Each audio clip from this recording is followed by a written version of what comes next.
You never forget the sound of your own mother slapping you in front of 200 people. For me, it was like the crash of crystal, sharp, echoing, impossible to take back. The diamond earring that flew from my ear clinked across the marble floor like punctuation on the end of a sentence that had been building for years. My name is Madison Hayes, 32 years old, Vice President of Development at Hayes Capital. Though my family would rather die than admit that.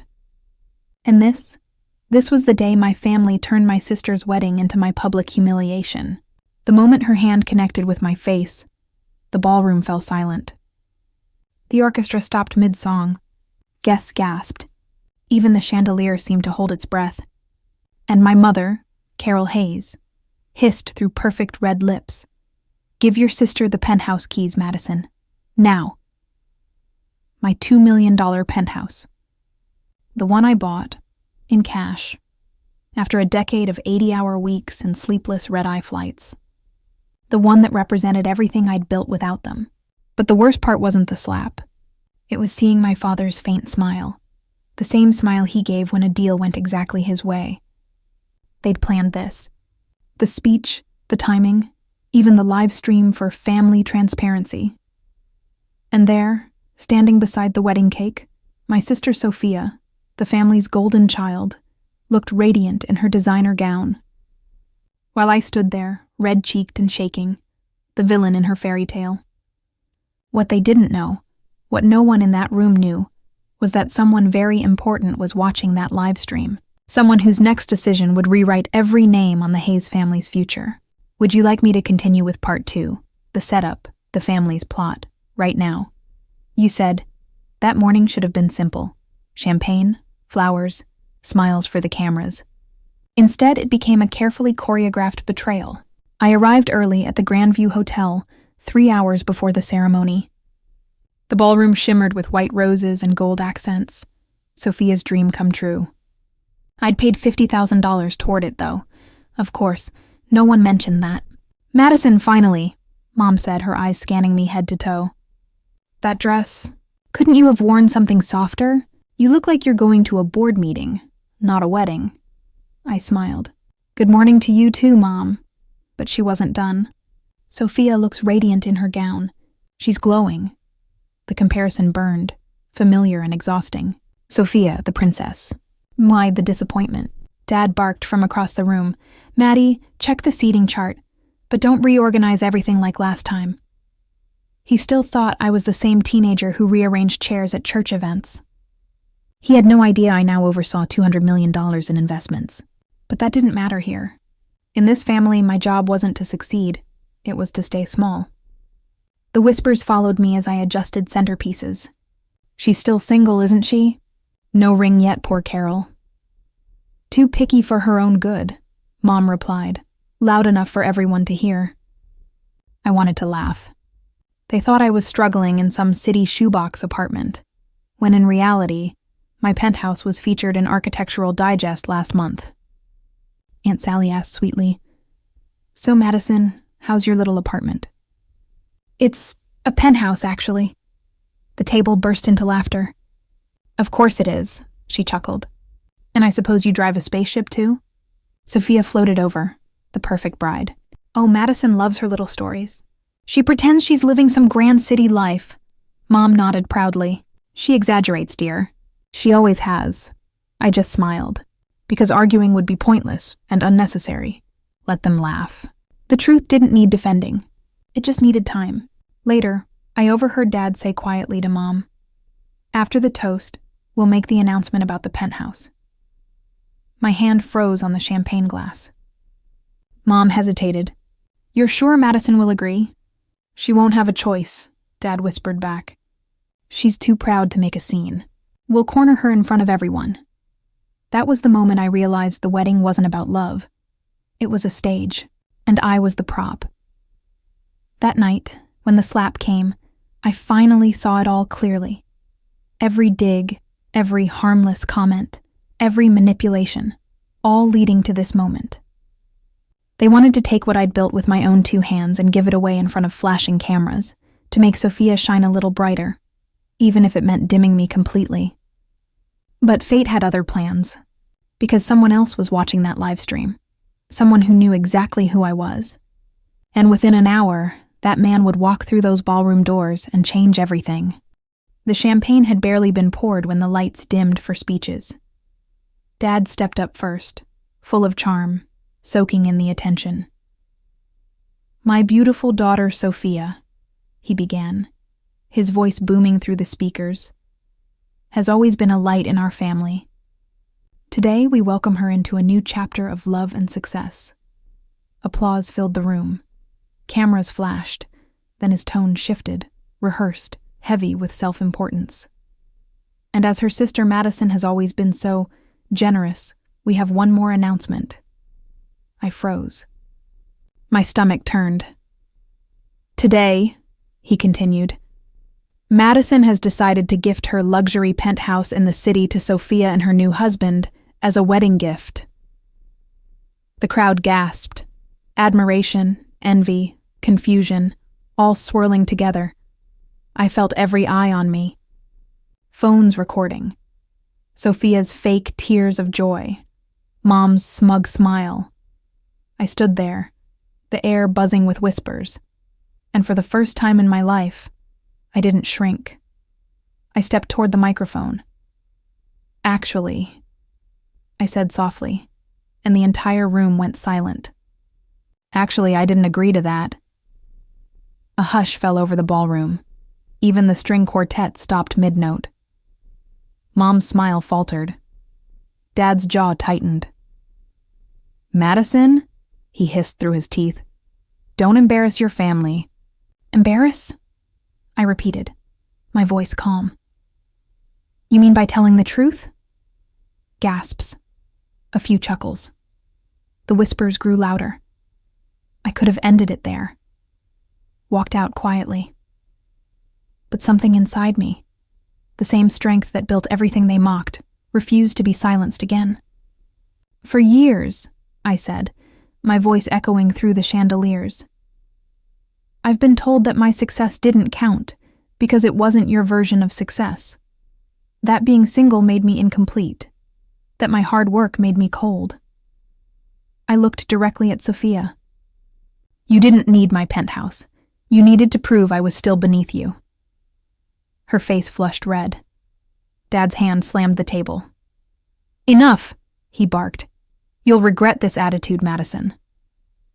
Before I could respond, a deep voice from the back of the room interrupted. "I think she's earned the right to speak." The crowd turned. A tall man in a dark suit stepped forward, his presence commanding the room instantly. Gasps rippled through the guests. People whispered his name. Alexander Grant, CEO of Grant & Rowe Investments, one of the largest firms in the city. The man who owned nearly half of my father's company. Dad's face drained of color. "Mr. Grant, He raised a hand. "I saw everything," he said calmly. "Your daughter's generosity being turned into humiliation. Live for the world to see." Murmurs spread like wildfire, guests checking their phones. The reception was being live-streamed, thousands watching. Mr. Grant turned to me. "Ms. Hayes, I didn't know you were Richard's daughter." I frowned slightly. "You know me?" He smiled faintly. "Madison Hayes, Vice President of Hayes Capital. You led the Singapore acquisition last year. I've been following your work for months." Gasps again. Cameras flashed. Dad blinked like he hadn't heard correctly. "I wanted to discuss a partnership," Mr. Grant continued. "But seeing this, I think you deserve more than a partnership. You deserve control." He turned to my father. "Effective immediately, I'm offering Madison the role of Chief Executive Officer for our joint global development initiative. She'll oversee the entire merger project." Silence. Then chaos. Sophia's groom looked like he might faint. Mom's hand trembled around her champagne glass. Dad tried to speak, but his voice cracked. "Mr. Grant, surely there's been—" "No mistake," he interrupted. "I invest in leadership, not appearances." He turned back to me. Congratulations, Ms. Hayes. The applause started slowly, hesitant, then grew until the entire ballroom erupted. I didn't need their approval anymore. But in that moment, it didn't hurt to see their faces crumble as the daughter they dismissed became the one with all the power. The next morning, my phone wouldn't stop ringing. Missed calls, emails, headlines. CEO appoints humiliated daughter as new executive powerhouse. Madison Hayes, the woman who turned a family betrayal into a boardroom win. The video from the wedding had gone viral overnight, 5 million views and counting. Clips of Mom's slap, Dad's speech, and my calm refusal were everywhere. People weren't mocking me, they were cheering. Proof, one comment said, that quiet strength always wins. But inside, I didn't feel victorious. Not yet. Because behind every news headline was a lifetime of hurt that couldn't be erased by one night. I sat in my penthouse, the morning light spilling across the floor-to-ceiling windows. The same sanctuary they'd mocked, now a symbol of everything I'd earned. A soft knock on the door. My assistant entered holding a folder. "From Mr. Grant," she said. Inside, a single-page contract and a handwritten note. True power isn't about proving others wrong. It's about knowing you never needed their validation in the first place. Underneath, my official appointment letter, Chief Executive Officer, Global Development Division. I closed the folder and let the moment sink in. For the first time in my life, the title didn't feel like proof.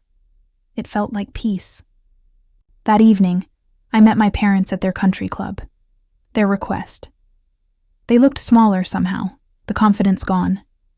Sophia wasn't there. Rumor had it, her marriage was already showing cracks. Dad started first, voice strained. "Madison, about the other night. You embarrassed us." I smiled slightly.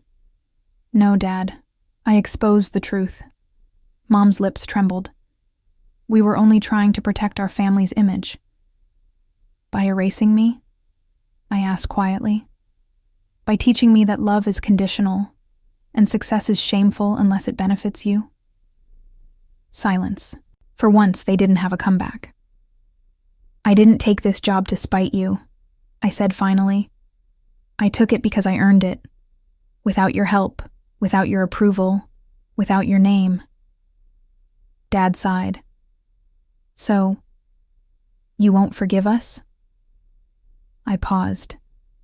Forgiveness wasn't the same as forgetting. "I don't need to hold a grudge," I said softly. "I just don't owe you access to what I built." I placed a small envelope on the table, a check covering every cent they'd ever spent on me. "Now you can stop saying I owe this family anything." Mom's eyes filled with tears. Dad's jaw clenched. They didn't say another word as I stood to leave.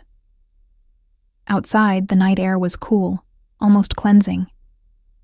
I looked up at the stars, the same sky that had felt so distant as a little girl, when I believed I had to earn their love. Now, I understood something deeper. I didn't need to be loved by people who only valued appearances. I just needed to love the woman I'd become.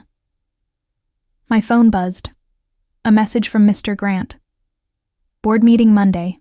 Bring that same fire you showed at the wedding." I smiled. "Always," I replied. And as the city lights reflected in the glass of my car window, I whispered to myself, not in triumph, but in gratitude. I didn't lose a family that day. I finally found myself. 1 year later, my name was etched on the glass door of the corner office. Madison Hayes, CEO, Global Development. The skyline stretched endlessly from my window, the same view that had once been a symbol of isolation, now a daily reminder of what freedom truly looked like. The year had been transformative. We'd expanded into 4 new countries, doubled profits, and launched a scholarship fund for women in finance, inspired by every young woman who'd ever been told she was too much. The media loved the story.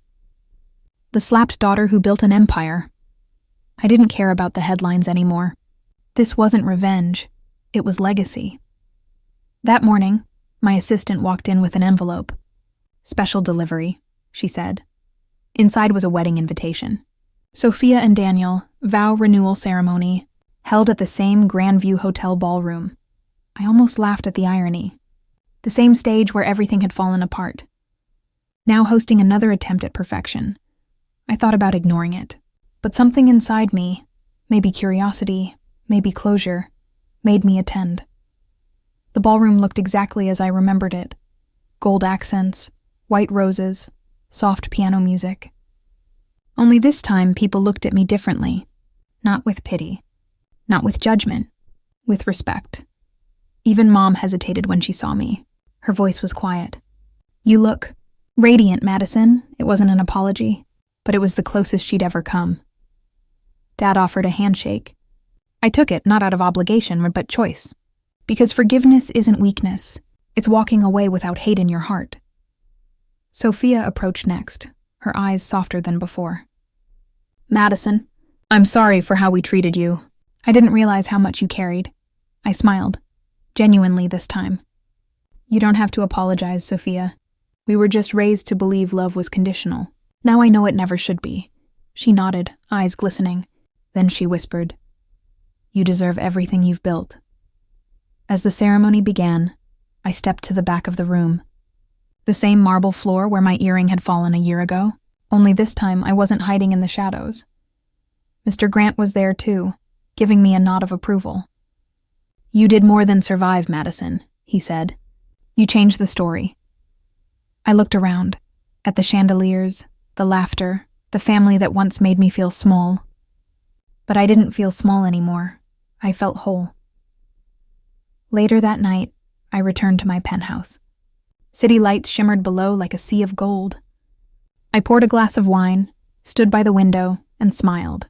The same view. But a completely different woman. My phone buzzed. A notification. Forbes. Top 40 under 40, Madison Hayes. I laughed softly, whispering into the night. This one's for the little girl who thought she had to earn love. Because she finally learned that real success isn't about proving your worth to others. It's about never doubting it again.